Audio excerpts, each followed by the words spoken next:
baik, tapi itu sudah mencapai top grade kalau sudah kriteria minimal 90%.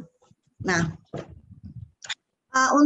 untuk mendapatkan glukomanan dengan kualitas yang bagus itu, karena ini inti segala-galanya ya. Kalau kita sudah bisa mengolah menjadi glukomanan, berarti kita bisa mengaplikasikan, memodifikasi atau mengembangkan produk dengan gampang. Ini intinya.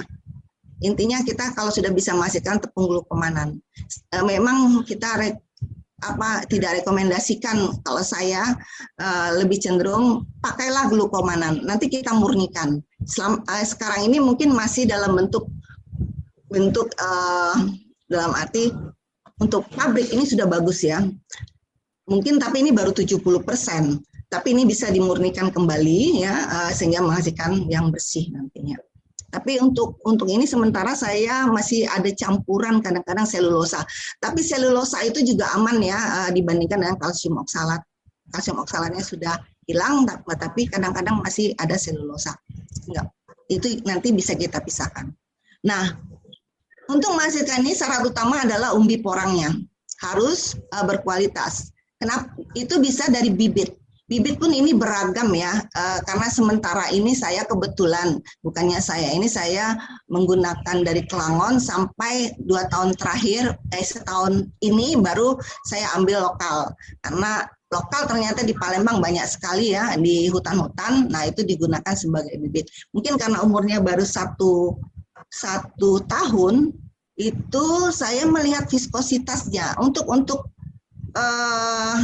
rendemennya ya oke ya, mencapai ya sedang lah ya, namun untuk viskositasnya itu rendah. Nah, di sini umur panen ini sangat penting. Dulu juga saya pernah di daerah di Jogja itu pada saat itu masih baru berumur 1 tahun, baru juga dia nanam. Nah, itu juga viskositasnya yang sangat rendah, jauh sekali, di atas 15.000, di bawah 15.000 ada kalau dia masih umur muda. Nah, padahal viskositas merupakan satu kualitas karakteristik yang harus dimiliki yang tinggi ya. Kemudian kerusakan. Nah, kerusakan kalau misalnya pabrik mendapat umbi yang rusak, ini tentu saja akan mengurangi rendemen yang dihasilkan ya kan. Nah, namun kalau tidak rusak, justru yang disimpan itu saya melihat rendemennya lebih tinggi, karena ya memang dalam arti kadar airnya rendah, tapi dalam satuan butuh umbinya dalam jumlah lebih besar, tentu saja mendapatkan glukomanan yang tinggi. Saya perkirakan bahwa memang dia hanya menggunakan yang senyawa yang lebih sederhana ya, mungkin dia menggunakan pati atau gula sederhana untuk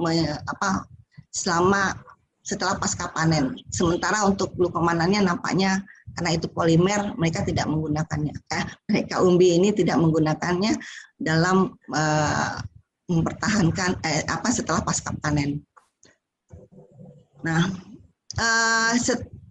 ini penting sekali untuk mendapatkan umbi yang bagus, bibit maupun umur panen. Nah, mungkin ini selain dari Kelangon, nah ini saya betul-betul Kelangon pada waktu S3 saya beruntung sekali waktu itu, sampai berapa tahun terakhir juga saya minta kirim di situ.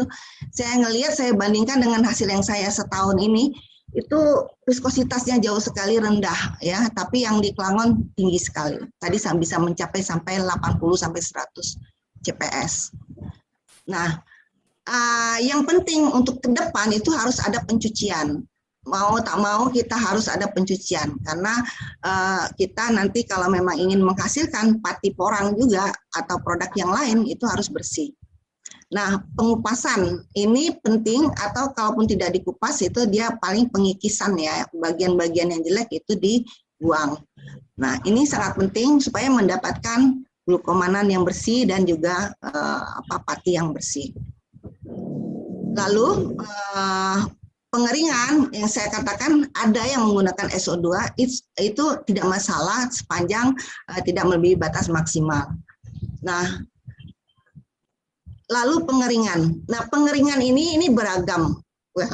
Nah, pengeringan ini beragam, ada pengeringan matahari, ada dengan oven. Tentu saja secepatnya itu lebih baik. Pengeringan matahari tadi sudah disampaikan, ini banyak sekali kendala, mungkin dengan sistem pakai dom atau tadi ada bantuannya dari perindustrian, itu akan lebih bersih. Dan kalau hujan juga kendala, kalau hujan itu terkena air lagi, dan itu tumbuh mikrobia, dan kadar airnya juga susah untuk mencapai 12%. Nah, itu untuk itu makanya kemarin yang ekspor terkena belatung, dan ini akan sangat bahaya pasar kita kalau kita mengalami demikian lagi.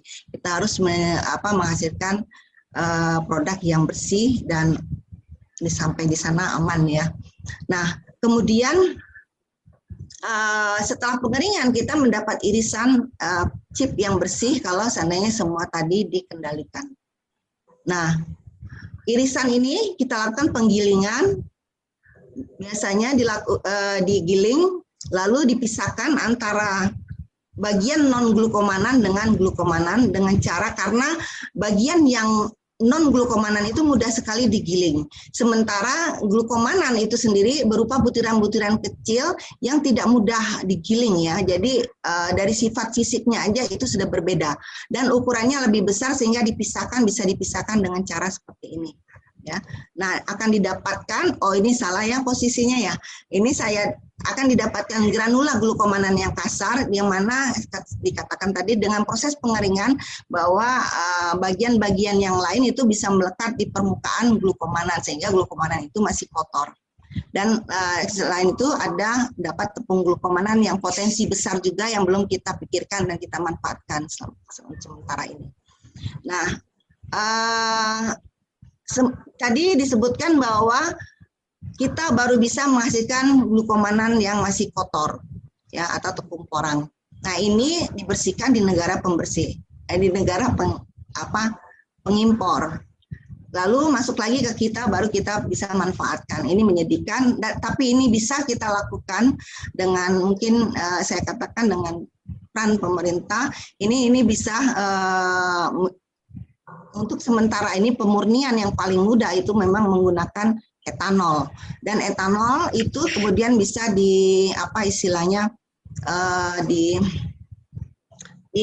kembali diuapkan, dan ini akan bebas residu dari etanol. Dan tadi disebutkan selama kita kalau menggunakan yang sintetis itu tidak haram, dalam arti dan juga akan hilang etanolnya.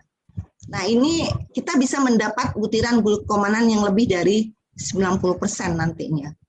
Jadi proses ini sebenarnya kita sayang sekali tidak lama proses ini, dan ini akan lebih mudah dan tidak susah sebenarnya. Nah, ini perlu dukungan karena kita juga terbatas dengan bahan baku daripada etanol juga ya. Nah, ini kuncinya di situ. Nah, setelah mendapat ini baru penggilingan. Nah, di penggilingan ini juga akan mengalami agak sedikit, karena selama ini yang kita proses baru dalam arti bentuk granula ya, granula kecil, di mana sebagian besar itu sekitar 50 mes, lalu 60 mes. Sedikit yang 80 mes ya, jadi sekitar 40, 50, 60 mes. Sebagian besar itu 50 mes. Nah, ini perlu kita kecilkan. Di sini kendala penggilingan ini angel, namanya ini angel banget. Dari ini untuk menjadi tepung yang halus menjadi 100 mes itu nggak mudah. Harus menggunakan alat mungkin dengan istilahnya. Nah, ini yang harus dimodif. Istilahnya dia tidak cepat, karena ini butuh waktu yang lama dan bisa berubah warna, viskositasnya bisa menurun. Nah, ini perlu juga diperhatikan karena kalau kita ingin gunakan dalam arti untuk produk misalnya langsung untuk kue penambahan atau itu, dia larutnya akan jauh lebih cepat dibanding dengan granula, ini akan lama. Ya, nanti produknya akan gritty kalau langsung dicampur. Karena dia belum larut sempurna ya. Nah, ini ada tantangan kita setelah pengayakan, setelah penggilingan kita ayak, lolos 100 mes dapatlah tepung glukomanan, di mana pelarutannya akan meningkat sekali, lebih mudah diaplikasikan dan didapat tepung yang ini kita putih bersih sekali ya. Dan dapat, silakan lebih lanjut. Nah, Kenapa dia bisa putih? Sebenarnya proses ini kalau dia secara alami dia ini kan butiran-butiran bening yang halus ya, yang berada terdispersi di umbi. Nah ini kalau kita dapat yang kotor bentuknya seperti ini belum bersih. Tapi ada tahapan karena dia masih diselimuti oleh protein pati yang tadi yang non impurities atau yang impurities selain dari glukomanan. Nah setelah kita giling ternyata dia itu juga diselimuti oleh selaput seperti sisik seperti ini. Nah ini harus terus digiling. Ini lama, membutuhkan waktu yang memang penggilingan khusus. Lama-lama dia terkikis. Jadi di sini maka prosesnya itu yaitu biasanya dilakukan penyosohan. Dan setelah penyosohan lebih lanjut yaitu biasanya pemurnian menggunakan mungkin pencucian dengan etanol. Nah, kalau kita lanjut dengan penggilingan ini akan terkelupas di sini. Nah, inilah yang nanti murni sekali, bersih dia jadinya, ya. Nah, seperti ini. Dan larutannya meningkat. Silakan. Waktunya sudah mau habis, Bu Ani. Ya, nah ini kita kembangkan yang basah di mana waktunya lebih singkat dan langsung mendapat yang bersih ya. Itu silakan selanjutnya.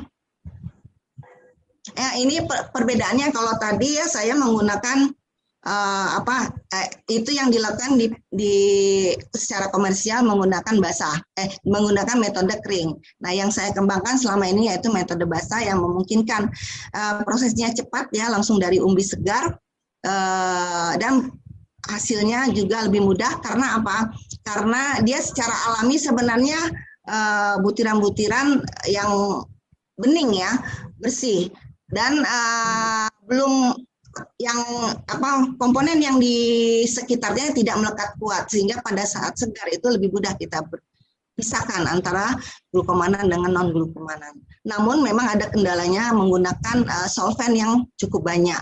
Nah, ini yang akan kita selalu perbaiki. Dari saya pada waktu S3 masih banyak sekali, tetapi ini semakin kita kurangi dan kalau dengan alat nanti itu bisa lebih signifikan, diharapkan bisa menggunakan dalam jumlah yang lebih kecil nantinya dengan proses yang sudah dilakukan sebelum ini.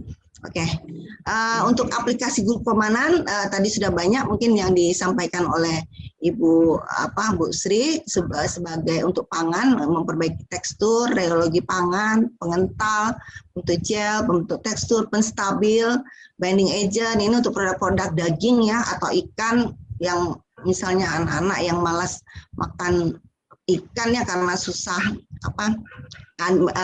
tulangnya banyak. Nah ini bisa ikan-ikan itu jadi bentuk ikan direstrukturisasi dagingnya dan tidak menggunakan ini bisa yang no karbo ya karena kita gunakan glukomanan tetapi dalam jumlah yang kecil bukan seperti tepung ya karena dia sebagai food ingredient di sini sebagai binding agent fungsinya di sini.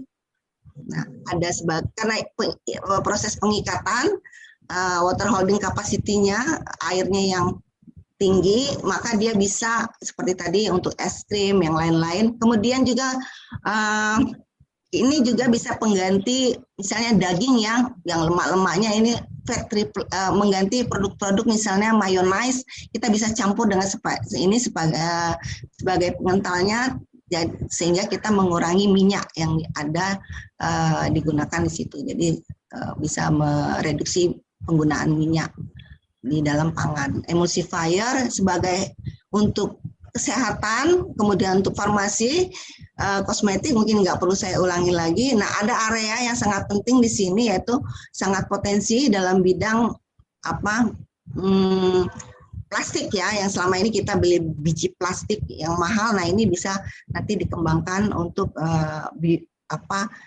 plastik biodegradable ya di sini. Oke, atau produk-produk yang lainnya. Oke, berikutnya. Nah, ini produk-produk yang banyak yang sudah seperti Misirataki yang produknya Ambiko ya. Dan nanti akan launching juga Fukumi mungkin kayaknya dari APK.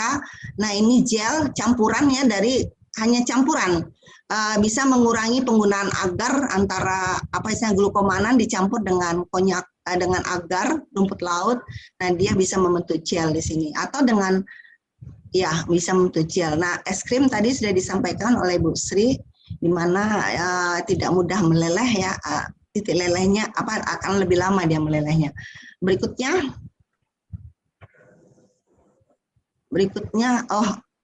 lanjut lewat. Nah, ini yang selama ini dikembangkan, kita bisa buat sendiri sebenarnya yang seperti ini. Ini kalau dengan glukomanan yang bersih, ini akan bening. Dan putih ini karena penggunaan kalsium ya. Jadi yang mengkontribusi agak sedikit putih ini adalah dari kalsium. Nah, ini bisa divariasi produk-produk daging ya, sosis. Nah, kalau Palembang mungkin tempek ya, untuk yang bisa ada daging yang bisa pada saat dia terjadi retrogradasi, dalam arti kalau dingin itu mengeras, nah kita bisa tambahkan glukomanan karena dia bisa mengikat air sehingga setelah dingin itu juga teksturnya masih enak. Nah, ini yang saya coba sendiri ya, ini anggap saja ini daging pengganti yang tidak no kalori ya, tidak no kolesterol. Nah, ini mie-nya, mie shirataki.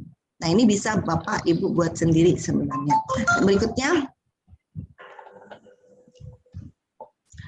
ya ini produk-produk, contoh-contoh produk. Nah, ini yang untuk juga spong untuk pembersih muka ya, di sini. Nah, ini modif dari, mungkin kita tambah kalau kita dari mie, ini mie ya, bisa juga untuk tambahan ya, sebagai food ingredient di situ. Saya kira ini yang terakhir. Terima kasih. Coba sekali lagi. Ya ini beberapa publikasi yang sudah saya lakukan ya, yang berkenaan dengan glukomanan dan juga produknya.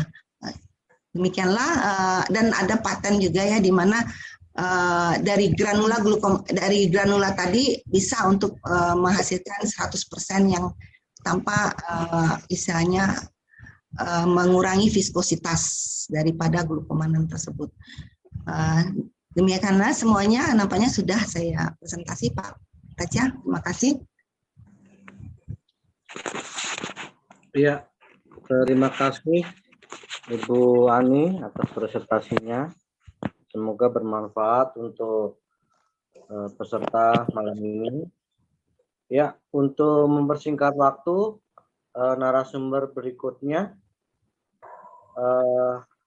Pak Abimanyu, praktisi budidaya dan hilirisasi. Selamat malam Pak Abimanyu. Ya, malam Pak Raja. Iya. Sehat selalu. Iya. Silakan Pak Abimanyu. Baik Pak Raja, Assalamualaikum warahmatullahi wabarakatuh. Salam sehat untuk semuanya. Salam orang Indonesia. Sekarang sudah mulai meningkat ke salam glukomanan. Basah dan kering bahasanya sekarang glukomanan itu, alhamdulillah. Baik, kawan-kawan yang terhormat, saya sampaikan juga salam buat Pak Dirjen, Pak Suwandi, Ibu Ani, juga Pak Rifki, Bunda Sri Rahayu, juga Ibu Ani ya. Tak lupa juga kesepuhan kita, Bapak Anwar. Assalamualaikum warahmatullahi wabarakatuh. Semua sudah dikumpas, lengkap sudah. 1, 2, 3 jam Pak Raja. Untuk mempersingkat waktu gini, Sanindo ini sudah masuk ke ekspor dalam bentuk manan. Bahasanya kita bagi dua ya Pak. Jadi ketika kita sudah ciptakan chip itu masuk ke bagian bahasanya konjak folder, atau biasa kita sebut manan. Kita diajarkan untuk menyebut manan.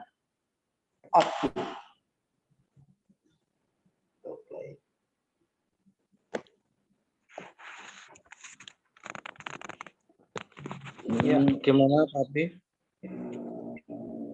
Pak, yang keluar ya sebentar. Manan yang kita produksi dari mulai tahun 88 saya masuk ke 2015-16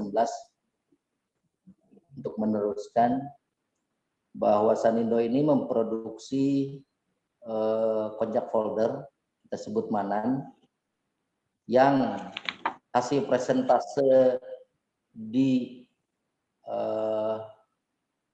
Manan tersebut baru di 70-75%. Mungkin Pak Raja sudah nge-lab hasilnya, semoga lebih dari itu. Kita tetap fokus memproduksi konjak folder, dan di tahun 2009 juga supaya teman-teman tahu bahwa Sanindo itu pernah dapat di Global Award di Prima Miniarta zamannya Pak Rahmat Gobel. Jadi cerita ekspor ke berbagai negara itu sudah bagian daripada Sanindo. Dan sampai ini hari judulnya bagaimana pabrik menerima bahan baku dalam bentuk umbi. Sampai ini hari tidak pernah kami dapat permasalahan di negara manapun. Kami tidak pernah dapat kritikan umbi-umbi yang kami produksi menjadi konjak folder lalu kita kirim. Dalam bentuk chip, Sanindo tidak pernah mengekspor dalam bentuk chip. Kami fokus ke konjak folder yang sudah glukomanan di 70-75. Kami juga punya pencapaian di ekspor itu zamannya Pak Eka Pangestu. Kita dapat piagam superior internasional eksportir, zamannya Pak Global Award. Jadi pencapaian saat ini saya sangat bangga kepada semua, Ibu Sri, Ibu Ani, terima kasih banyak sudah ada pengembangan baru. Terlepas perlakuan para pelaku pertanian di lapangan alias di hulu, sampai ini hari alhamdulillah belum ada permasalahan mengenai bahan baku setelah jadi konjak folder yang kami kirim. Ada yang masuk ke Australia, Jepang terutama, kebetulan mesin kami dari Jepang. Kapasitas kami baru di 40 ton per bulan dengan konjak folder. Hanya saja memang masuk ke 2018-19 ada penurunan di limbah. Kenaikan di limbah, penurunan di konjak foldernya. Dulu di bawah tahun 2017 ketika kami masuk di chip, dari jumlah yang kami chip, saya kasih contoh 1 ton, itu kami bisa dapat di 55-60% konjak folder tanpa asam oksalat, Pak. Bu, saat ini setelah ada penurunan produktivitas, perlakuan para pelaku hulu atau para petani sudah mulai masuk ke penurunan. Limbahnya justru malah mencapai 50-50%. Dan setelah kami koreksi, kami cari tahu ternyata proses di mana petani pasca panennya ini yang kurang diperhatikan. Jadi ketika dorman, tidak cukup dorman saja, tapi harus menunggu di 1-2 bulan. Buat teman-teman yang masuk ke populasi tanamnya, mulai start tanamnya di bulan Oktober, kita itu sama-sama ya, Oktober, November, Desember, Januari, Februari, Maret, itu sudah mulai dormansi, Pak. Di bulan 6 sama bulan 7. Tapi ketika dormansi itu tolong dikontrol umbinya. Selagi masih ada akar yang banyak di umbi-umbi tersebut, tolong jangan dulu dipanen. Karena itu proses genetikal pembentukan serat umbinya masih reproduksi. Saya kasih contohnya ini. Nih. Ini teman-teman bisa lihat ya. Ini seperti ini. Jadi si akar yang masih si umbi yang masih terbalut oleh akar, sekalipun sudah keluar tunas, mohon jangan dulu dipanen. Jadi yang penting diperhatikan adalah pasca panennya. Ini yang membuat penurunan. Jadi ketika kami dari mulai basah masuk ke chip itu tidak ada masalah.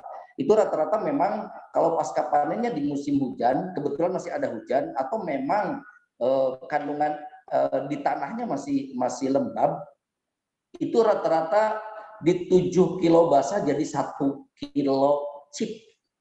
Tapi ketika pasca panennya benar, bahkan bisa dilewati 1-2 minggu, menunggu sampai akarnya habis, karena kan bisa kita periksa di dalam tanahnya. Jadi petani bisa lihat dulu, dibuka, ketika memang tanahnya si akarnya sudah terkelupas, silahkan itu diangkat.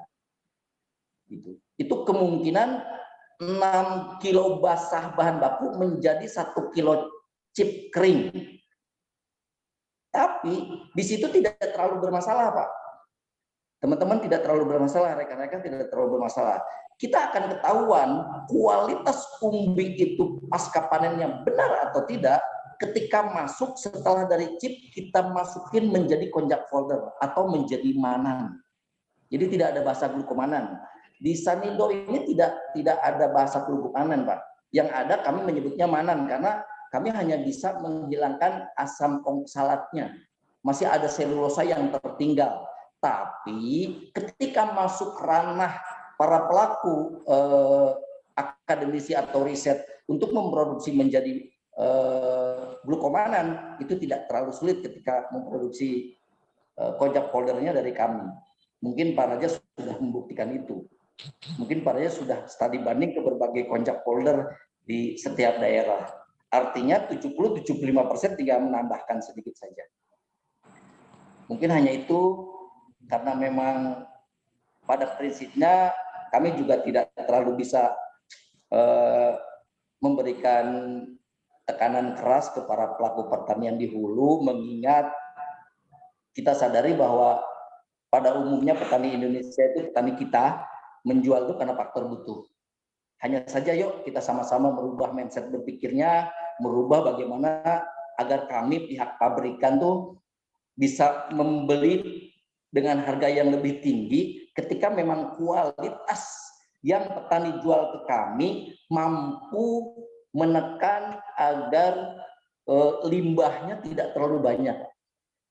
Kami sangat menyayangkan limbah yang diproduksi saat ini, belum ada industri besar di kita. Sesuai yang disampaikan Ibu Sri, Ibu Ani, bahwa limbah tersebut masih punya nilai jual yang tinggi, ada patinya di situ, ada limbah yang memang sampai ini hari belum ada pelaku usaha di industrial untuk memperlakukan limbah. Bahkan setiap tahun kami ini memiliki limbah yang sangat besar. Jadi saya kasih gambaran sedikit saja. Ketika kami membuat 1 ton chip untuk dijadikan konjak folder atau manan, 1 ton pula limbah yang kami hasilkan. Jadi bisa dibayangkan produktivitas terbesar di Sanindo itu masuk di mulai 95, masuk ke di 95 sampai sekarang, itu nggak main-main Pak limbahnya. Tapi ada memang beberapa pelaku partner kami yang sudah mulai masuk bagaimana mengolah limbah tersebut untuk dijadikan pakan ternak. Jadi kami harap para hulu sama seperti saya memperlakukan umbi, saya edukasikan plaspa nutpah yang sudah kami lakukan di 45 tahun bertelur ke setiap daerah agar bersabar ketika mau panen. Syukur ketika edukasi ini sampai ke para pelaku usaha yang baru, para pelaku petani pertanian yang baru, agar mulai belajar bagaimana pasca panen yang baik, bagaimana memperlakukan umbi yang baik, bagaimana menanam yang baik. Karena pelaku pabrikan di sini juga bukan berarti tidak mau membayar mahal produk yang dihasilkan atau umbi yang dihasilkan. Hanya saja kami banyak perhitungan, limbahnya itu sekarang sudah di atas 50%, Pak. Jadi biasa kami mendapatkan manan di 65, justru sekarang sudah mulai terbalik. Limbahnya sampai di 50-55%. Sementara konjak foldernya yang kami ekspor ke berbagai negara sesuai permintaan, termasuk Jepang, Australia, Amerika. Mungkin teman-teman bisa juga yang sudah mulai masuk ke penanaman besar untuk mencoba agar lebih tahu seperti apa umbi yang dibutuhkan oleh pabrik. Itu intinya. Saya hanya berpesan bahwa hati-hati dalam pasca panen. Jadi ketika kadar airnya terlampau tinggi, ditambahkan juga dengan berbagai perlakuan yang berlebihan. Arti berlebihan di sini, umbi orang ini tidak terlalu membutuhkan perlakuan yang sangat menggunakan teknologi yang tinggi-tinggi amat gitu ya. Artinya kita sederhanakan saja, kasih pupuk, kandang yang baik, hasil fermentasi, kalau sekiranya memang masih mentah bisa diletakkan di lahan minimum di 1 bulan. Minimum di 1 bulan. Artinya masuk musim tanam di bulan Oktober, November, jauh sebelum bulan itu kita sudah mulai eksekusi lapangan untuk menerapkan pupuk kandangnya. Agar ketika masuk ke mulai musim tanam, si pupuknya sudah terfermentasi hanya itu. Kita sederhanakan saja. Perkara memperlakukan pupuk dengan cara apapun silahkan, ada berbagai teknologi pupuk yang dihasilkan di berbagai para pengusaha pupuk, ada dengan cara pupuk cair, ada juga dengan berbagai teknologi yang dihasilkan, silahkan. Hanya saja yang kami pesankan adalah usahakan kimia yang digunakan tidak berlebihan. Terlepas tidak ada teguran dari berbagai negara sampai detik ini, kita tetap harus hati-hati. Yuk kita sama-sama bekerja sama antara hulu sampai hilirisasi, agar kami juga tidak terkendala dengan berbagai hal, termasuk dengan berbagai kejadian yang kami dengar, karena kami memang tidak memiliki pengalaman itu. Kami dengar ada yang busuk dan segala macam. Artinya memang kami punya akses ke berbagai negara, kami juga siap menampung, kuota kami juga alhamdulillah kan kami tambahkan bagaimana menyerap hasil panen, kur yang diberikan juga ke berbagai daerah, insya Allah para Raja dan teman-teman sudah berkunjung ke kantor kami, kapasitas kami mungkin bisa ditambahkan di tahun yang akan datang, bisa memproduksi di 100 sampai 200 ton konjak folder atau manan yang kapasitasnya baru 70-75%, tapi kami juga coba mulai meningkatkan, melihat potensi lapangan yang sangat besar, terus lihat pasar juga yang sangat besar.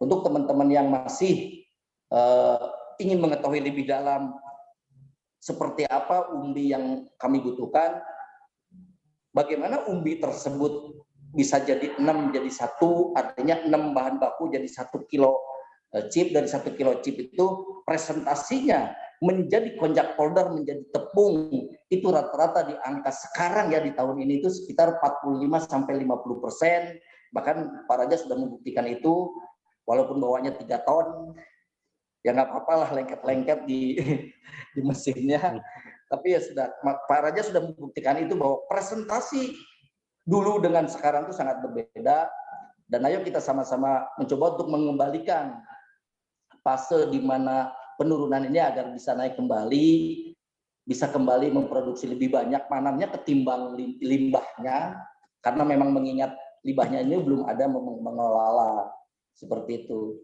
Terlepas petani memperlakukan itu dengan cara apapun silahkan, dengan satu catatan yaitu tadi hindari kimia yang terlampau berlebihan.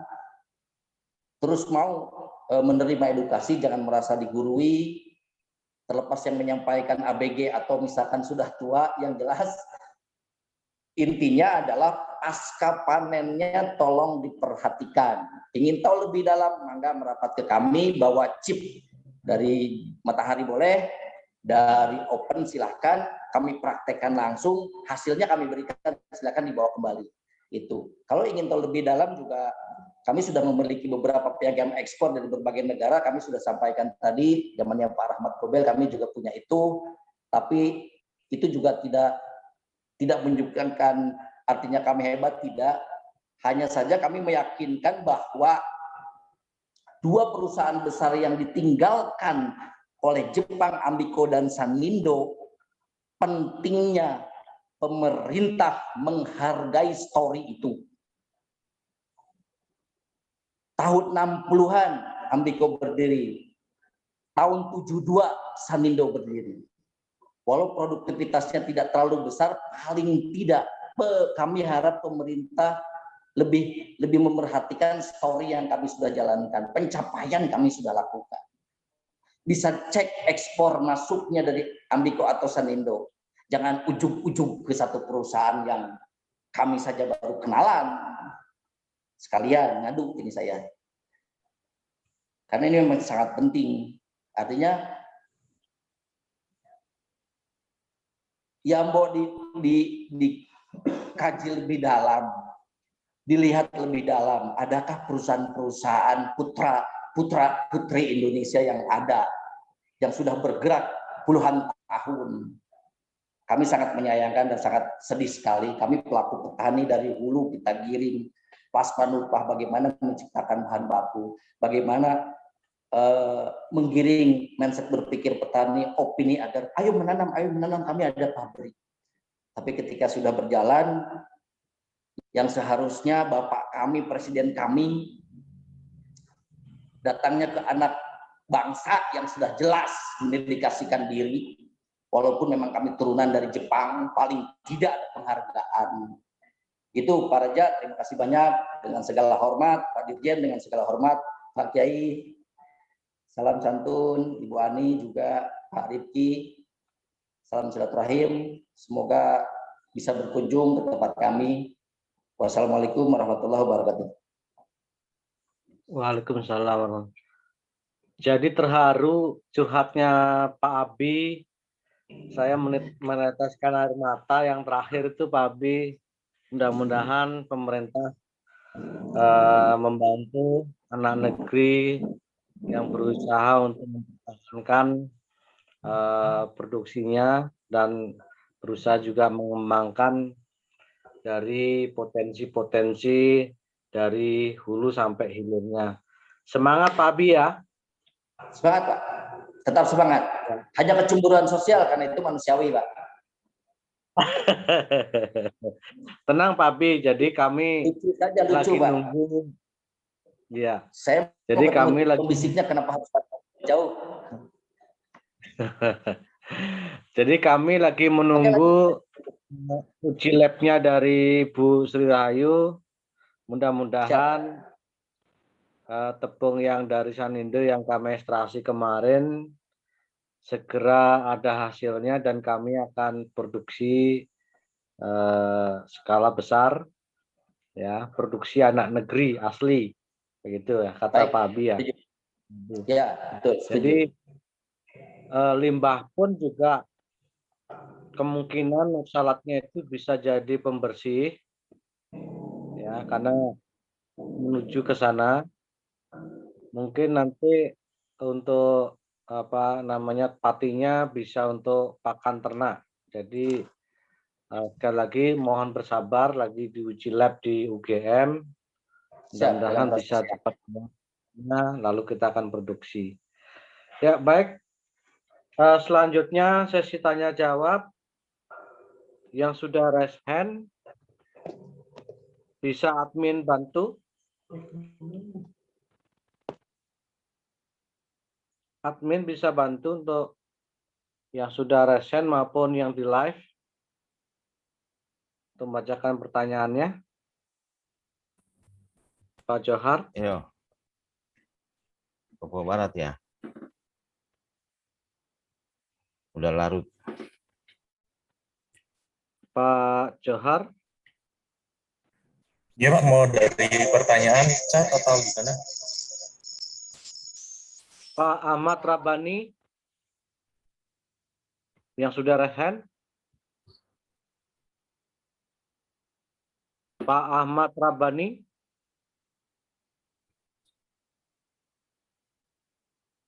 Ya. Tidak ada.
Agustinus Warbal, BSPB Papua Barat.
Ahmad Rabani ada Banjarmasin. Oh iya, Pak Ahmad Rabani dulu. Mohon maaf Pak, ini nanti. Ya, Iya, silakan, Pak. silakan. Ya, Ya, Pak Ahmad, lanjut. Pak Ahmad Rabani, silakan dipercepat. Iya Pak, begini, saya ini petani pemula Pak, baru mau mencoba menanam porang untuk tahun ini. Kebetulan saya banyak belajarnya dari internet ya, karena memang di Kalimantan Selatan porang sendiri belum populer ya, khususnya di Kabupaten Hulu Sungai Selatan. Untuk tanaman porang itu tidak ada yang budidaya. Petani kebanyakan mendapatkan hasil umbi porang itu dari alam, yang disediakan alam. Mohon kiranya ada link yang bisa saya dapatkan sebagai mentor untuk saya bisa bertani porang dengan sukses, Pak. Itu aja, Pak. Makasih, Pak. Ya, mungkin sebagai tambahan bisa di chat di 081 8181 85578, nanti ada grup untuk budidaya. Oke, Pak. Makasih, Pak. Iya. Mungkin Pak Abi mau bantu menjawab, Pak Abi? Pak Abi?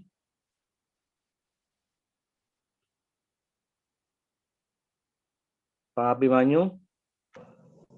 Ya, baik. Ya. Ya, tolong dibantu menjawab, Pak.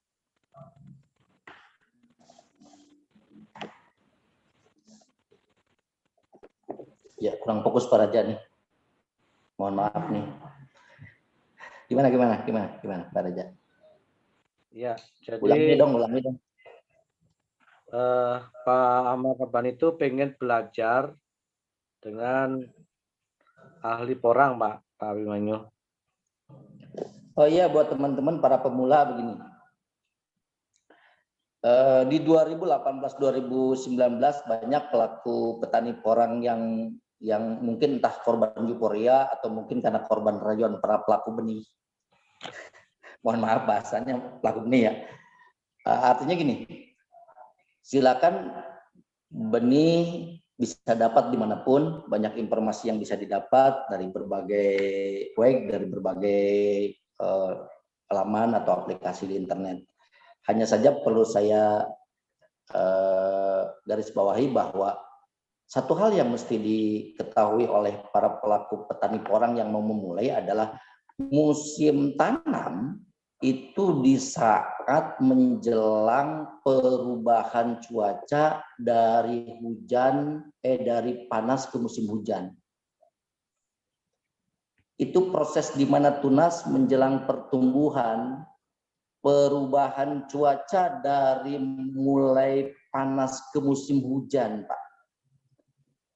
Hanya itu, rata-rata di bulan Oktober, November, Desember. Untuk menjaga keterlambatan, khawatir 3 bulan ini tidak terkejar atau si lahan tersebut baru proses di rotari atau proses digulut ya, diperlakukan di lapangan, memulainya terlambat, Bapak boleh siapkan dengan cara diberikan ke polybag dulu. Peletakan benih itu jangan lewat dari Desember, artinya mulai masuk boleh di bulan September kalau wilayah curah hujannya tinggi, itu masuk ke bulan September sudah mulai, bahkan ada di bulan Agustus ini yang sudah mulai tumbuh. Saya sendiri juga nyoba di berbagai, khususnya di Jawa Barat, saya coba dengan bulan yang sama, tapi memang pertumbuhannya 30% sudah ada yang tumbuh di bulan Agustus, September. Tapi memang normalnya penanaman porang, ingat ya satu hal, Oktober, November, Desember. Ketika pun lewat dari bulan itu, Bapak boleh tanam, tapi hasil yang dari polybag yang ketika meletakkan di si benihnya, si bulbil kataknya atau umbinya di bulan yang 3 tadi. Jadi kalau sudah diletakkan di bulan yang 3 tadi, Bapak boleh meletakkan kembali, artinya itu hanya proses pemindahan saja dari polybag ke lahan. Artinya sudah tidak mengganggu tuh proses ketika dia tunas tumbuhnya. Itu artinya di bulan itu boleh Januari, boleh Februari. Tapi biasanya proses peletakan di bulan yang 3 tadi, itu ketika diletakkan di bulan Februari, itu sudah tunas kedua, Pak. Tapi kalau ada satu benih, penjual benih, musim masuk ke bulan Februari dan Maret, masih tunas 1, berarti itu proses masuk polybagnya baru. Saya pastikan itu. Gitu Pak, lanjut. Iya. Jadi selanjutnya ada siapa tadi itu? Sebentar.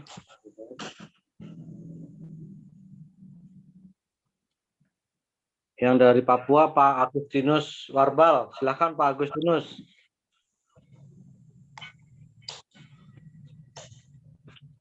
Pak Agustinus. Baik, makasih Mas Raja. Ini mengarah ke Pak Abi. Ya, kelihatannya beliau pakar porang. Ketimbang tadi deskripsi saja yang kita dengar. Nah, kalau saya lihat gitu, tadi lebih banyak deskripsi saja yang disampaikan oleh ibu-ibu tadi.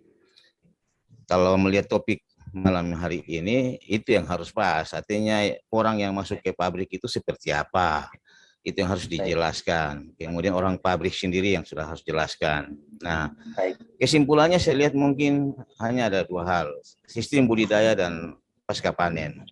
Itu yang menentukan.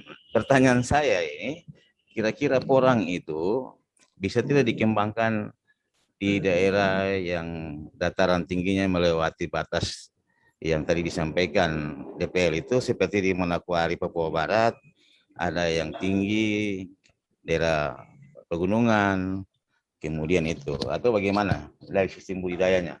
Itu aja, Mas Abi. Terima kasih, Mas Raja. Ya, silakan Pak Abi, silakan jawab.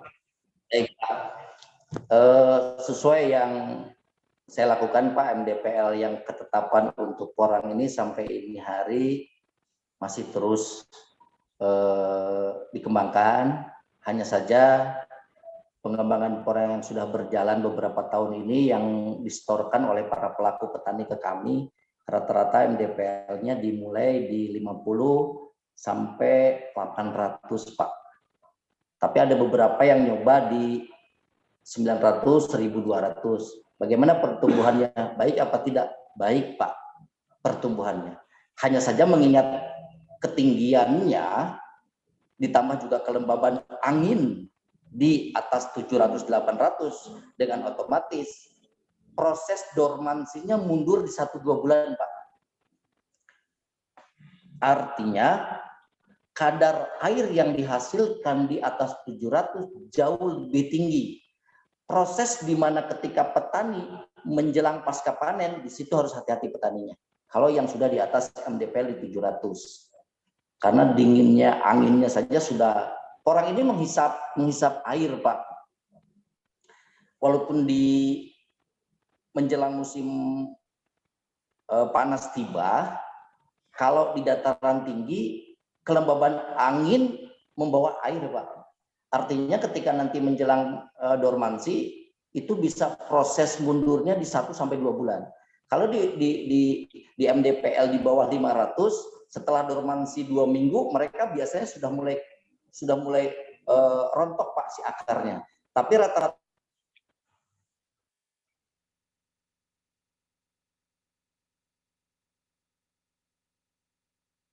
itu cobaannya saja proses dormansinya terlambat, Pak.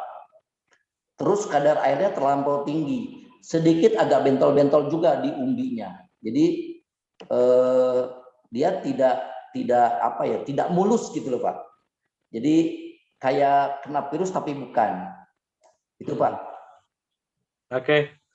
Terima kasih Pak Abi. Ini ada pertanyaan untuk Pak Rifki Yuswandi dari Kemenperin. Pak Direktur, jadi ada pertanyaan, mohon pengadaan pabrik di tiap provinsi di luar program Kemenperin kalau bisa, supaya bisa membantu para petani gitu. Mohon dijawab Pak Rifki. Ya, baik. Terima kasih Pak Raja. Mungkin dapat kami sampaikan, Pak. Pada dasarnya kami akan berupaya, Pak, untuk memperluas proyek yang pembangunan daripada sentra industri kecil menengah pengolahan porang ini, Pak. Hanya saja memang nanti ketika kami memperluas area pembangunan atau penguatan sentra ini, tentunya kami akan bekerjasama dulu, Pak, dengan Kementerian Pertanian, dengan Dinas Pertanian di Kabupaten Kota, dan juga dengan Dinas Perindustrian, Pak. Karena ketika kita melaksanakan program ini, sebenarnya nanti yang akan menjadi pengampu atau penanggung jawabnya di daerah itu adalah Dinas Kabupaten Kota, Pak. Karena ketika program ini sudah bergulir dan ketika nanti pembangunan rumah produksi sudah kita selesai laksanakan, maka yang selanjutnya menjadi krusial adalah terkait dengan jaminan operasional, Pak. Nah, disinilah yang makanya ketika kami menentukan 3 pilot project awal ini, karena kami sudah memperoleh komitmen dari daerah, Pak. Yaitu pertama adalah komitmen dari lahan, kedua komitmen daripada operasional, dan juga kami sudah memperoleh data terkait dengan luasan tanam, Pak. Dan bagaimana mau melakukan manajemen penanamannya, Pak, oleh Dinas Pertanian setempat. Nah, selama itu setelah kami peroleh dari daerah, tentu saja kami akan dorong terus, Pak, ke daerah-daerah lain. Nah, di sini mungkin teman-teman petani mungkin juga bisa, Pak, sinergi dengan Dinas Pertanian di kabupaten kota masing-masing untuk mengusulkan, Pak, kepada Dinas Pertanian agar mereka berkoordinasi juga nanti Dinas Pertanian ini dengan Dinas Perindustrian di kabupaten kota, Pak. Sehingga kami nanti akan coba untuk masuk ke situ juga, Pak. Mungkin itu, Pak, dari kami. Ya, terima kasih Pak Rifki. Ya, ini ada pertanyaan untuk Bu Sri Rahayu, GM. Apakah glukomanan rendah tinggi bisa terasa atau tercium dari panca indera? Silakan Bu Sri Rahayu. Ya, maksudnya glukomanan rendah tinggi itu apa? Kualitasnya ya. Jadi Kalau glukomanan ya, kalau glukomanan kualitas glukomanan itu sebenarnya yang paling mudah itu mengukur viskositasnya atau gampangnya itu kita melarutkan di dalam air ya. Kita ambil 1 gram dan kita larutkan di dalam 100 ml air. Airnya bisa anget gitu ya, 30 derajat atau 40 derajat itu nanti kita larutkan gitu nanti bisa terlihat kalau dia gampang larut, kemudian dia transparan ya, bening gitu ya, bening itu apa namanya kualitasnya itu bisa bagus. Tetapi untuk lebih detailnya memang harus diuji lab. Tetapi yang cara mudahnya itu bukan dari bau ya, bau juga sebenarnya bisa ya bau. Tetapi apa namanya akan lebih cepatnya itu menggunakan kita lihat dari viskositasnya, dari kekentalannya itu ya, dari kekentalannya. Kemudian kita larutkan gitu berapa lama larutannya, kemudian apakah dia bening atau tidak. Kalau masih keruh itu berarti masih banyak patinya di situ, masih kandungan patinya itu masih cukup tinggi sehingga dia keruh. Gitu Bapak. Ya, baik, terima kasih. Terus selanjutnya ada Pak Wayan Suantika. Pak Wayan. Pak Wayan Suantika dari Bali, silakan.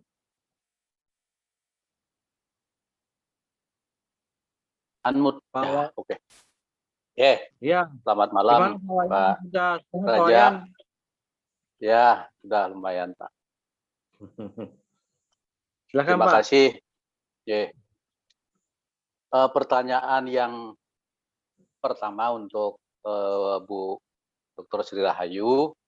Tadi disampaikan bahwa hasil penelitian uji tepung porangnya yang dari FTP UGM itu kan tadi kalau nggak salah ada dibilang kandungan glukomanannya 3,3 dan asam oksalatnya 0,8. Kemudian yang dari Kertosono 5,24 untuk asam oksalat, kemudian glukonya sekitar itu juga. Yang saya tanyakan, kira-kira kandungan asam oksalatnya ini berapa ditoleransi untuk menjadi bahan pangannya? Kalau setelah di tepung porang ya, bukan di glukomanannya, di tepung porangnya. Karena pengujian 2 itu aja kan berbeda, 0,8 sama 5,24. Apakah yang dari UGM ini tepung porangnya sudah bisa dilayak dikonsumsi kalau misalnya kita pakai untuk kuliner? Karena kita melihat di marketplace itu yang dijual itu kan kita yakin sudah tepung porang, tapi disampaikan ini sudah aman dimakan. Kita kan tidak tahu itu kandungan asam oksalatnya berapa, yang harganya bervariasi antara 150 sampai 500. Tapi di situ disampaikan bahwa sudah melalui metode penggilingan dan sudah aman untuk dimakan. Berarti kan sebagai bahan baku untuk membuat mie segala macam, kira-kira kan begitu. Jadi yang saya tanyakan ke Ibu Sri Rahayu, kandungan asam oksalatnya itu di tepung porang berapa toleransinya? Nah, kalau misalnya 0,8 hasil uji labnya FTP kan sudah kecil. Apakah mungkin lebih kecil daripada itu atau mungkin lebih besar? Itu untuk Ibu Sri Rahayu. Kemudian yang kedua, Ibu Ani di Lembang tadi menyampaikan kalau tadi proses untuk pengolahan umbi basah menjadikan berkurangnya asam oksalat sehingga dia bisa kita toleransi untuk dijadikan kuliner. Karena beberapa kita melihat ada istilahnya workshop menggunakan mengolah umbi dari garam maupun mungkin yang lainnya, ya tentunya ada dari versi macam-macam lah. Nah itu kan kita belum bisa menentukan bahwa jaminan keamanan pangan bagi masyarakat bisa terpenuhi. Itu saja mungkin kalau dari akademisi sudah menyampaikan, sudah diuji coba, kalau misalnya dari umbi basah bisa kita hilangkan dengan metode ini. Nah ini mungkin yang kita harapkan. Sama juga pemerintah tadi menyampaikan hilirisasi segera berlomba untuk menciptakan kreativitas yang bisa menghasilkan varian-varian langsung untuk domestik sendiri. Itu aja, 2 saja pertanyaan saya Pak Raja. Terima kasih, selamat malam. Ya, monggo Bu Sri Rahayu dulu, nanti disambung dengan Bu Ani. Ya, ya baik Pak Raja. Selamat malam Pak Wayan. Ya, untuk yang UGM itu kami mengolah, menambahkan ke makanan itu dalam bentuk glukomanan Bapak. Jadi tepung porang yang kami hasilkan itu kami gunakan sebagai bahan baku untuk diambil glukomanannya, untuk diekstrak glukomanannya. Jadi dari tepung porang itu yang masih 0,8% itu 0,8% dari basah ya. Itu kami ekstrak, jadi kami ambil glukomanannya. Jadi kami tidak menggunakan tepung glukomanan ditambahkan ke produk olahan pangan, tapi kami menggunakan tepung glukomanan itu ditambahkan ke produk olahan pangan. Gitu Bapak. Oke. Ya. Lanjut Ibu Ani, monggo Bu Ani. Ya, demikian juga yang hasil dari penelitian itu sudah aman ya Pak, karena kita mencapai umbi itu dari umbi basah, tapi kemudian langsung diambil glukomanannya, dipisahkan dengan yang non glukomanan. Hasilnya itu kalau melihat itu bisa mencapai 95%. Kalau setelah digiling ya di atas 90% lah. Jadi sedangkan kalau yang lain pati dan protein dia tidak terdeteksi, kadar abunya sangat juga tidak terdeteksi ya Pak, dan ada yang 0,03% itu sangat kecil sekali. Nah itu saya tidak mendeteksi. Biasanya dalam kondisi yang sudah murni seperti itu tidak ada lagi kalsium oksalat. Dari kita tidak mengukur kalsium oksalat lagi karena itu tidak terdeteksi dengan jumlah yang kecil seperti itu. Tapi sebagai standar itu kadar abunya kalau sudah sangat-sangat kecil sekali itu aman, karena kadar abu itu banyak, bukan hanya kalsium oksalat, bukan yang lain-lainnya, tetapi itu sudah mengindikasikan bahwa itu sudah aman. Baik. Oke, saya lanjutkan Pak Raja. Jadi begini Bu Ani, kalau misalnya Ibu tadi menyampaikan, kalau nggak salah saya pengertiannya, kan pemisahan dari umbi basah ke glukomanan sama yang non gluko ya. Tapi pertanyaan saya akan lebih tajam lagi, maksudnya apakah bisa umbi basah tersebut hanya direbus, dikasihkan garam, ditambahin mungkin ramuan yang lainnya, berarti itu kan tetap dia. Jadi dalam bentuk umbi basah yang sudah di blender segala macam, kemudian dicetak, langsung dijadikan bakso, tahu dan lain sebagainya. Apakah itu kira-kira masih nggak ada asam oksalatnya, atau mungkin sudah terpisah itu? Itu. Mohon maaf saya tidak menyampaikan. Memang ada beberapa yang menguji coba. Itu Bu Ani. Terima kasih Pak, itu diangkat ya. Sebenarnya Bu Ani, mohon maaf Bu Ani.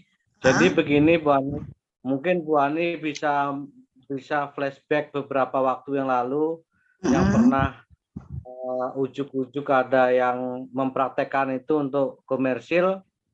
Mudah-mudahan Bu Ani masih ingat. Nah, itu maksud dari Pak Wayan. Silakan betul. Bu Ani. Ya paham saya. Iya Pak, kita tidak merekomendasikan dari umbi ya Pak ya. Yang kita rekomendasikan kalau ia sudah menjadi glukomanan dengan kadar yang aman itu lebih dari 90%. Jadi dari umbi itu sangat tinggi sekali kalsium oksalatnya. Meskipun tidak gatal, memang ada proses yang dilakukan seperti penggunaan NaCl itu bisa mengurangi kalsium oksalat. Tapi sampai seberapa besar? Karena di sana juga terjadi pengentalan ya, itu terperangkap di dalam kalsium oksalat itu. Lalu ada penambahan, dia juga menggunakan vitamin C, asam. Itu juga bisa mengurangi kalsium oksalat, tapi seberapa besar? Rasa yang hilang gatal itu tidak menjamin bahwa kalsium oksalatnya hilang, Pak. Karena kalsium oksalat itu tadinya yang berubah, yang kemungkinan yang bentuk jarum yang membuat kita itu rasa gatal itu kan dengan proses itu bisa jadi berubah bentuk ya Pak ya. Nah jadi masih ada di situ, sehingga jadi saya sebenarnya sangat tidak merekomendasikan seperti itu. Bayangkan pabrik sudah puluhan tahun sampai kenapa kita harus mengekspor tepung glukomanan itu lebih rendah ya kalsium oksalatnya dibanding dengan dari umbi. Lalu dimurnikan dulu baru bisa digunakan. Nah, bayangkan itu aja jawabannya, Pak. Jadi gunakanlah glukomanan. Kalaupun memang menggunakan tepung, itu masih kadarnya yang di pasaran itu 70% ya Pak ya, paling tinggi bisa 60%. Itu harus diproses lagi sebenarnya menjadi glukomanan yang aman dari dia dihilangkan kalsium oksalatnya, gitu Pak. Ya. Terima kasih banyak Bu Ani.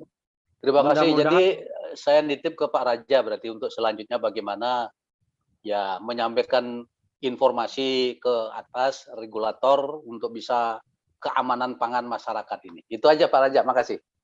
Iya. Jadi untuk Pak Wayan jangan coba-coba ikut-ikutan terbawa gerbong-gerbong yang isinya menyesatkan begitu Pak, supaya gerbongnya bisa jalan yang lurus, tidak keluar dari rel Pak ya.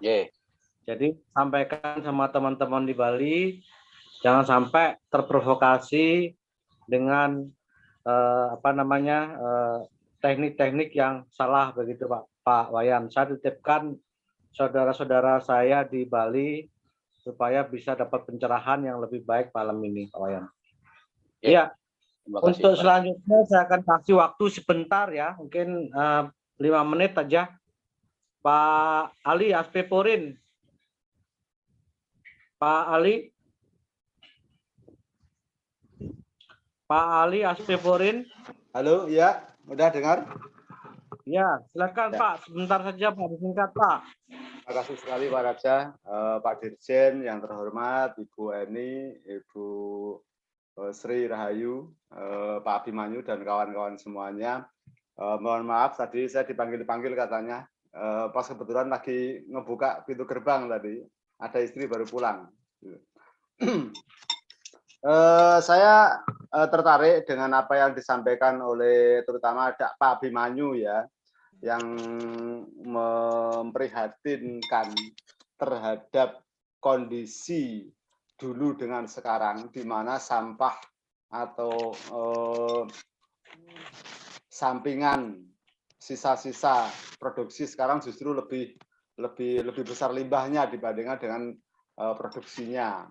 Nah, padahal dahulu barangkali Pak Abimanyu mungkin lebih banyak mendapati porang ini dari hutan atau dari liar, sedangkan yang baru-baru ini mungkin mendapati kawan-kawan dari budidaya, justru dari hasil budidaya. Apakah ini juga berpengaruh terhadap itu? Artinya adalah apakah dari alam ini, apakah porang dari alam ini memang mempengaruhi dari kadar glukomanan yang ada pada umbi, sedangkan pada budidaya karena perlakuan-perlakuan tertentu untuk mempercepat besarnya umbi dengan penambahan pupuk-pupuk ini itu dan sebagainya, sehingga memang secara bobot besarannya kelihatannya besar tapi kandungan per kilogramnya justru rendah, sehingga limbahnya juga makin membesar kan begitu.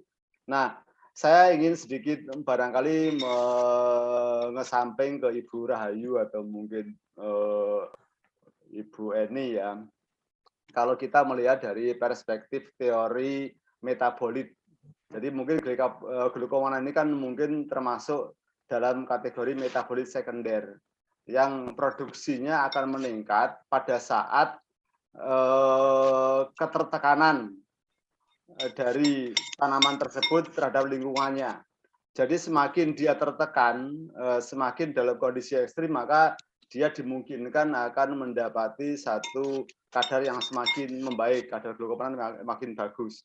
Artinya kalau porang ini kita pur dengan pupuk-pupuk kimia, pupuk organik dan sebagainya, sehingga dia ada semacam hormon-hormon untuk penumbuh yang lebih cepat, justru itu tidak membuat ketertekanan tertentu pada porang sehingga menghasilkan metabolit sekunder bernama glukomanan ini menjadi lebih rendah. Nah, ini pula yang kawan porang yang hidup di terik matahari dengan paparan sinar matahari yang kuat, dia justru lebih mentes ya. Artinya kadar glukomanan akan menjadi semakin meningkat dibandingkan porang yang dipupuk dengan sangat banyak sekali sehingga menumbuhkan dari biji 10 gram menjadi 1,2 gram atau bahkan 1,5 kilogram, kan seperti itu. Ini juga perlu kita uji lebih jauh. Ini pula nanti kaitannya dengan apa yang disampaikan oleh Pak Dirjen tadi kalau tidak salah ya, mengenai ketertelusuran atau traceability. Jadi apakah porang yang berasal dari Garut dengan ketinggian tertentu ini berbeda dengan misalnya dari Irian Jaya yang dengan ketinggian 900 mdpl. Ini juga harus dipisahkan atau mungkin dibedakan dengan traceability ini. Maka penting bagi pabrik untuk mengetahui asal-usul habitat porang yang bersangkutan supaya bisa menentukan, memperkirakan dari asal manakah yang dimungkinkan akan memiliki kadar glukomanan lebih baik dengan limbah yang kecil. Kembali lagi ke tema awal ke Pak Abimanyu tadi. Dan yang terakhir saya sedikit mungkin ke Pak Dirjen IKMA ya, industri kecil, menengah dan aneka. Saya sangat mengapresiasi untuk rencana pembuatan rumah produksi bersama di tingkat masyarakat. Barangkali perlu dilengkapi di situ pelatihan mengenai bagaimana pengecipan itu dilakukan supaya standarnya lebih jelas, supaya nanti apa yang dikhawatirkan oleh Bu Eni maupun Bu Rahayu bahwasanya kecepatan dari pengirisan ke pengovenan nanti jangan terlalu lama supaya tidak terjadi proses hidrolisis maupun oksidasi yang bisa menyebabkan dia menjadi coklat atau kehitam-hitaman. Itu kan karena bersentuhan dengan udara luar dengan oksidasi ya. Itu bisa jadi seperti itu. Nah, ini yang perlu diamankan, ada semacam grade dari chip ini yang mungkin juga ada standar-standarnya yang pemerintah mungkin juga perlu dibuatkan sehingga nanti harga chip pun juga beragam sesuai dengan grade-grade yang ada. Begitupun juga terhadap umbi pun juga di-grade sesuai dengan grade-grade kadar glukomanan yang ada. Ini mestinya kalau kita ingin berkeadilan, rasanya kita juga harus memperhatikan itu, tidak semuanya asal diantam rata, semua umbi dihargakan yang sama dari berbagai sumber maupun asal-usul cara tanam, teknik tanam, asal tanam, dan sebagainya itu juga perlu dibuat lebih rinci dengan teknik ketertelusuran atau traceability tadi.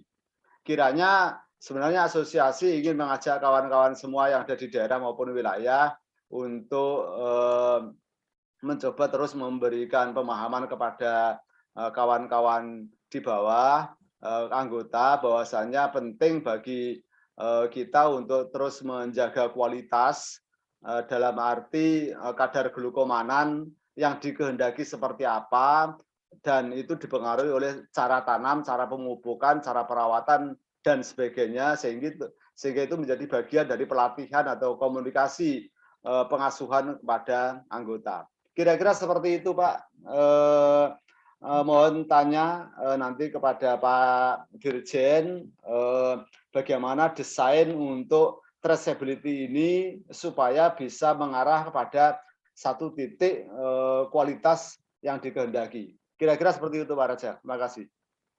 Ya, mungkin Pak Dirjen, masih ada Pak Dirjen Suandi? Pak Dirjen? Pak Ketum Aspeporin minta tanggapan dari Pak Dirjen. Ya, admin Pak Dirjen.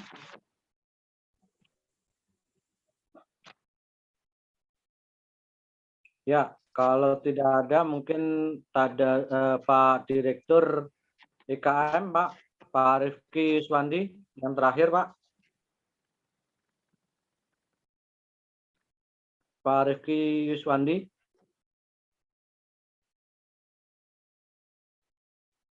Ya, rupanya sudah live juga. Ada live ya? Ya, karena ini sudah mendekati jam 11, Pak Ketum. Oke, Pak Ketum. Jadi nanti saya note, nanti mungkin kita bisa diskusi langsung dengan Pak Dirjen di lain waktu. Ya, mungkin saya akan berikan informasi buat Bapak Ibu yang belum ngisi formulir atau daftar hadir, mohon mengisi. Nanti dari Bu Awi tadi katanya mau tanya Pak Raja, Bu Awi Jawa Timur kayaknya mau ada pertanyaan tadi, masih stay nggak ini? Bu Awi yang wajahnya sudah glowing dengan balutan porang. Bu Awi. Bu Awi. Bu Awi masih ada?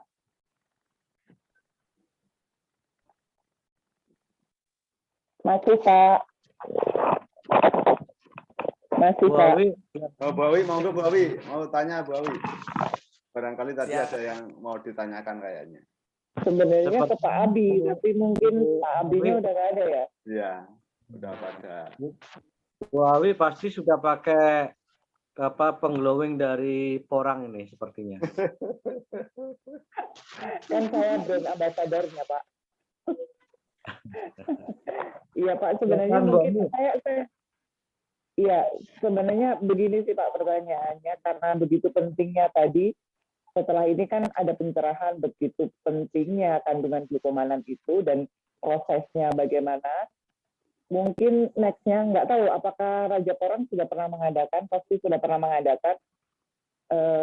Ini mungkin budidaya yang tata cara budidaya Pak. Nah, untuk para petani pemula ini sesuai dengan ininya kita sih dari Aspeporin, mungkin pemilihan benih dan kemudian juga teknik budidaya. Kemudian juga bagaimana pasca panennya, ya, pasca panen. sehingga itu bisa menjamin glukomananya bisa tinggi.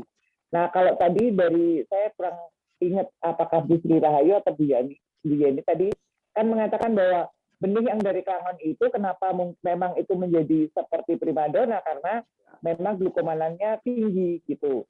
Ketika beliaunya cek ternyata tidak dari darah lain itu tidak setinggi dari Klangon gitu. Sementara kan kita nggak mungkin nih dalam situasi sekarang semua benih itu diambil dari Klangon karena benihnya kan sudah berseliweran seperti sekarang gitu. Nggak bisa juga misalnya para petani kita dianjurkan untuk mengambil benih dari Klangon karena mereka udah rata-rata punya benih sendiri.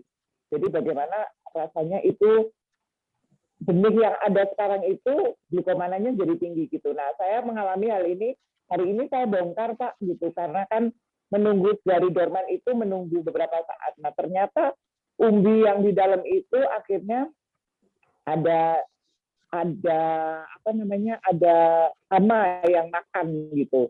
Akhirnya umbi itu gitu. Nah, apakah ada teknik yang tadi Pak Abimanyu kan harus menunggu akar-akarnya itu habis sehingga itu menjamin glukomananya tinggi. Nah, kalau akarnya habis, sementara menunggu akarnya habis, ternyata umbi kita juga dimakan sesuatu. Nah, apakah ada teknik tertentu yang bisa membuat kejadian seperti ini terkurangi? Dan jadi intinya sih mungkin teknik budidaya bagaimana supaya umbi itu mengandung glukomanan yang tinggi, kemudian di pasca panennya itu menjamin aman sampai ke glukomanan yang tertinggi yang bisa dicapai gitu. Itu Siap, sih Pak Raja, Pak Ketum mungkin. Ya. Mungkin ada sesi khusus kali Pak Raja. Iya. Pak Abimanyu, masih ada Pak Abimanyu? Ya, concern kita sebenarnya sama ya. Concern kita sebenarnya sama ya di bagaimana caranya mendapati kadar glukomannan yang baik pada suatu budidaya. Ya, Pak Abimanyu, mohon di dan baik. Saya tadi menanggapi Pak Abimanyu kaitannya dengan keprihatinan banyaknya limbah, Pak Abi. Ya, silakan Pak Abimanyu. Ya, mengenai soal pengangkatan umbi, halo, terdengar ya? Ya, dengar. Pengangkatan, kalau satu musim tanam itu semua dikembalikan di mana awal menjelang musim tanam apa yang harus dilakukan agar tidak ada mikroba termasuk ulat di dalam tanah. Pentingnya mematangkan atau pupuk tersebut hasil fermentasi agar tidak ada mikroba, salah satunya yaitu sterilisasi, Pak, sterilisasi media. Halo? Ya, Pak Bi, silakan lanjut. Ya, kembali ke penanamannya tadi, Pak, semuanya ya itu pentingnya diskusi, pentingnya sosialisasi, edukasi mengenai bagaimana membuka lahan yang benar dengan cara fermentasi terutama. Saya lebih mengedepankan bagaimana memfermentasi pupuk hayati yang diperlakukan oleh semua para pelaku hulu atau petani. Kembali ke pertanyaan kedua tadi mengenai soal limbah, kita tidak bisa pungkiri, Pak, mengingat banyaknya teknologi pertanian sistem pacu dengan cara penyemprotan, dengan cara membuka stomata daun agar si umbi cepat produksi lebih besar, yaitu akan membuat serat lebih punya rongga, jadi kurang padat, yang hasil akhirnya ketika masuk di kojak foldernya limbahnya jauh lebih banyak. Itu, Pak. Siap. Baik. Terima kasih atas jawaban dari Pak Abimanyu sekaligus menutup acara webinar malam ini. Saya ucapkan terima kasih kepada para narasumber yang sudah berbagi ilmu, yang sudah memberikan pencerahan. Terima kasih juga untuk para peserta yang sudah mengikuti acara ini sampai malam, dan juga tim IT dari Kementerian Pertanian. Terima kasih banyak sudah menyiapkan dan rela begadang untuk acara webinar ini. Akhirnya kami dari Kementerian Pertanian maupun dari KOSPI maupun dari Raja Porang Indonesia mengucapkan Assalamualaikum warahmatullahi wabarakatuh. Waalaikumsalam warahmatullahi wabarakatuh. Untuk terakhir.